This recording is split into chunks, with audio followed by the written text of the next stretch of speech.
हम सब जा रहा छी श्यामा माई मंदिर और हम सब हटिया स्टेशन पर छी। ट्रेन आबि गेल और बिना टिकट के जाय छी और घूम फिर के आबी। अखन झंझारपुर ठोकैत लोहना एलो हँ। अहाँ सब एतै से विदेश्वर स्थान जा। अखन हम सब दरभंगा स्टेशन पर उतरलो हँ और भीड़ कते छै से देखियो। श्यामा माई मंदिर जाय ले आब हम सब टेम्पू पकड़े ले जा रहल छी। मंदिर पे एलो हँ और हम अखन स्नान कए रहल छी और हम सब बोट पर आबि गेलो हँ। आनंद ले छी। पैडिल मार के रफ्तार बढ़ा रहल छी। हम सब स्टीयरिंग संभाल रहल छी। 250 में बुक केलो हम पूरा। कते भीड़ लग गेल या हमरा सबके देखे कारण। स्नान क्या केलो हम मंदिर ला, मंदिर के अंदर जाय छी। कोई देरी मैया रानी के दर्शन भेल है।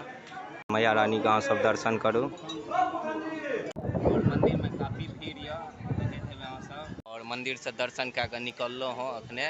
मंदिर परिसर के ओर से एत कम पाई में बढ़िया भोजन दे रहल या और हमहू सब खेलो हँ अखन। अहाँ कहियो मंदिर में पूजा करे हेतु आबी एतऽ जरूर से एक बेर सेवा के मौका देबै।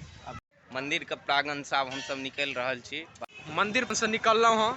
आब यह रास्ता दे के जायब। मेलो अहाँ सबके देखाइते हैत। जे घड़ी ने ट्रेन आबे वाला ये, ट्रेन पकड़े देरी हम सब घर पे पहुँचब। मिलब नवका वीडियो में।